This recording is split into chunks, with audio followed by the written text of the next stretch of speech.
Hello everyone, and this is going to be a bit of a different video. Usually we play games or do a vlog or do something fun like that, but today I really wanted to talk about a game that I really liked and an overlooked boss in that game, Nightreign. Now, you've probably heard me talk about Elden Ring, Shadow of the Erdtree, Nightreign, different stuff like that on the channel before. Maybe I've even mentioned that I'm going to make a video on this, I can't remember. This boss, Adele, Baron of Night, or Gaping Jaw as a lot of people know, is such an overlooked and well-designed boss. Maybe not mechanically, but there's kind of a reason for that. I mean, a lot of bad bosses just don't have redeemable qualities, but what makes this one so different? Because its attack pattern is not it. Let's go with that. So today, we're going to be discussing a little bit of what they really put into the fight to make it so impactful and stuff. And we're going to be listening to some of the music and talking about some of the elements that they put in there. Without further ado, let's start by looking at some of its animations. I'm going to be playing it for a sec so you can watch that. Level 15, because I'm actually insane at this game. No, this is the enhanced Gaping Jaw. Should be pretty cool. This is one of my favorite bosses, actually. I really like this one.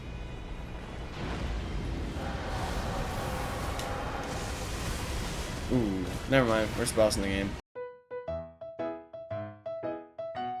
Yeah, so you can see it's kind of like just hitting its face against the ground a lot. Which, like, if you really think about it, that doesn't sound like a very nice way to attack people. Overcoming him, where like right there, as you can see, he kind of just lunges at us. Whether or not that's actually going to get me isn't.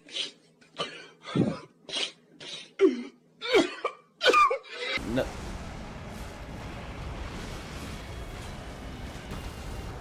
This is one of the very few times I have a really freaking good team. We have an insane recluse. Where's the tornado starting? I love this part of the music. I always end up running too far away from it, which I find odd. It kind of is reminiscent of him kind of throwing a tantrum and like trying to get what he wants. I mean, but this thing doesn't look like it's enjoying its time. I mean, look at that. All it does is look like it's in pain when it does any of those attacks.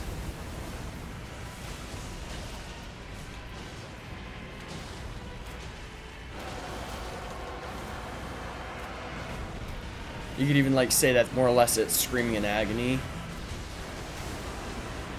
Like a little kid that isn't getting what they want and is now like throwing a tantrum. I mean, but this guy's getting like stabbed multiple times, so I can imagine why. It's not really a weird thing. Happy feet, wombo combo. I've heard a lot of people say that his moveset's kind of hard to avoid, but I don't really see that as much. I mean, I guess I do kind of play as Iron Eye, but like a lot of it, like his attacks aren't too hard to read. Yeah, no, I still think that's such a cool fight.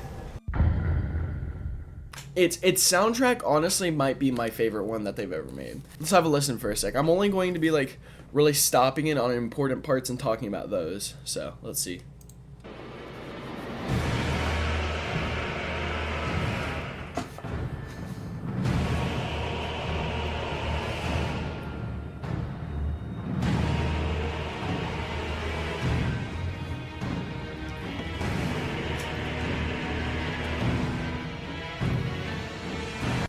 Already, and I'm no music composer, so I'm not gonna have like technical terms. You can go check out other people for that. This is as like a player listening to the song and the emotions it evokes.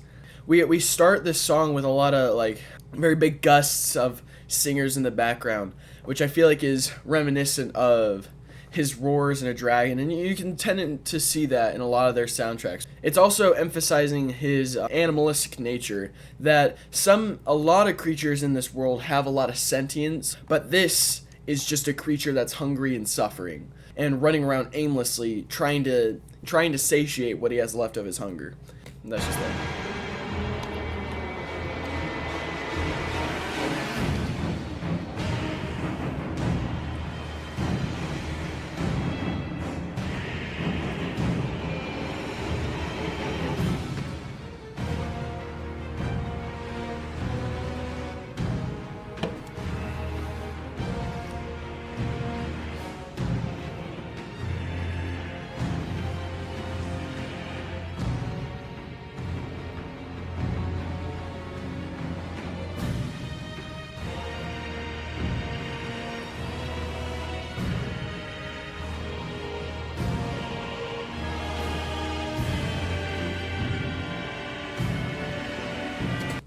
Another thing, in the background you can hear a lot of these big old thuds, which are like still really reminiscent of his animalistic nature, just adding to it a lot. But we're not even at his like second or third phase yet, which completely different. This is still kind of his anger and like his want to satiate his hunger so bad that he's throwing himself around. He's just thought like they try to match the song to their attack patterns a lot too, and you can kind of hear that with the thuds and the bangs and stuff. But then we get to this part, and I really like this part and what they do with it.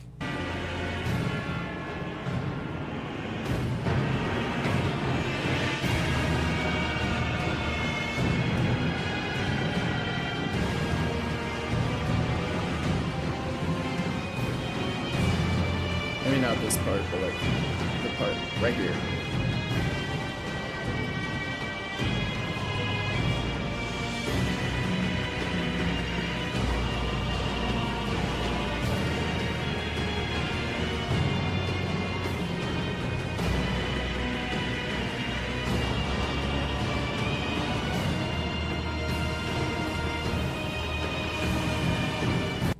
So right there, we start getting that really nice high-pitched string in the back. I heard one guy, it's the opera singer, I'm sure a lot of people have seen him if you're checking out this. The opera singer that reacts to a lot of this, he says he doesn't really know what that instrument is, but it's very interesting. I like it because it's kind of unnatural, but it's still a very melodic piece. I think almost resembling that this creature still has a level of sanity to it. It's also showing the, because it's a lot of like minor key sounding notes and stuff. It's reminiscent of a lot of sad songs. So I think it's also kind of showing his sadness in a way where it's just a creature that's in pain, and it's in its head, all it can think of is it needs to eat us so it can satiate that, which I think is really interesting. And you'll notice there's a lot more drumming. There's a lot more drumming, a lot more percussion going on here, and that's about like the very little melodic piece of it we get, which I think is also semi-reminiscent of the electricity that he can kind of command.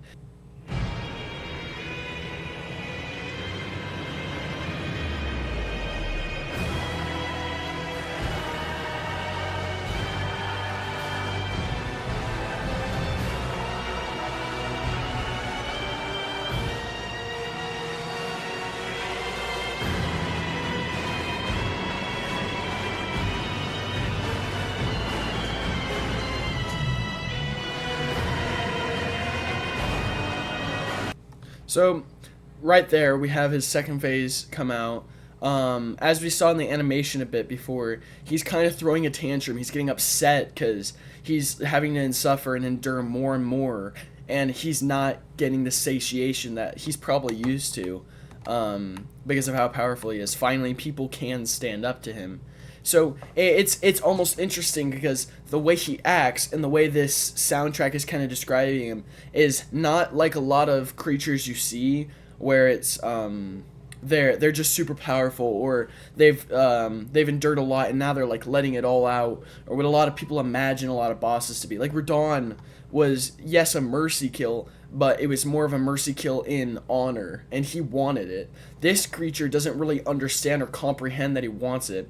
He's just in pain. So if anything, you're kind of, in a way, putting it out of its misery because it doesn't deserve this. It's a very powerful creature that is in constant agony, and no one can stop it, not even itself.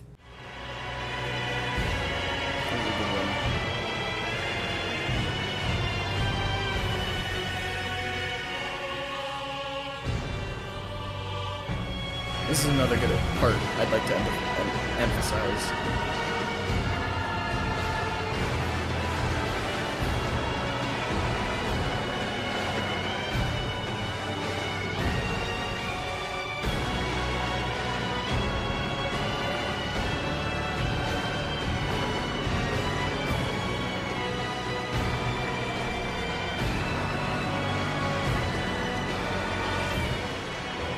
Still such a good soundtrack, dude.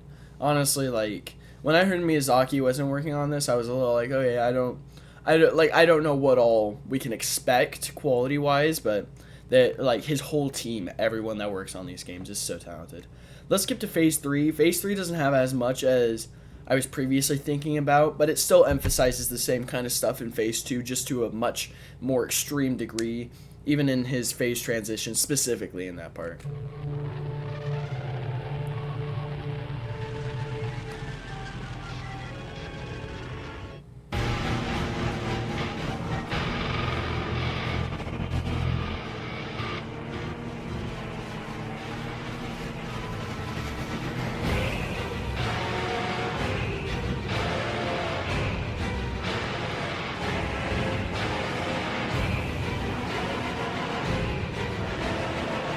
Okay, right there, you can really hear that ba ba ba ba ba ba.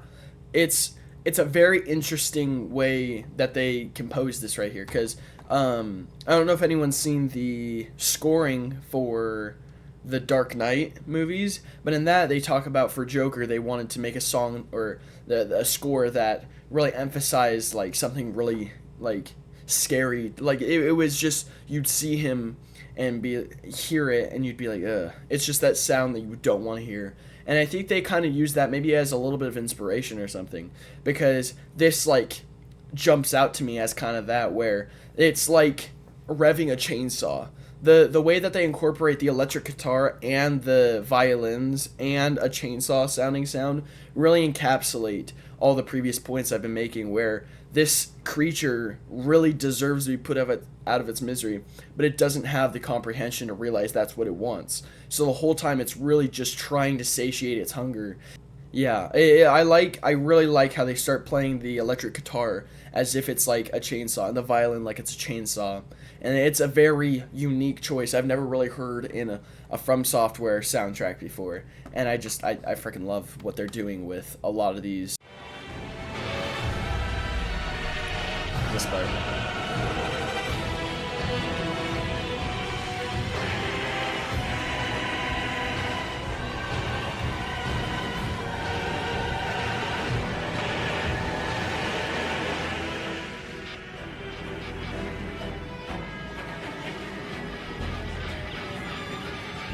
You can just hear that electric guitar in the background. I just think it's so interesting going from classical to mixing around a lot of these newer kind of things, but it's still sparking a level of classical. It's just in a newer context. He's really just grasping onto what he has left, and he's really just trying to satiate something that can't be fixed. And I love what they're doing with this boss fight.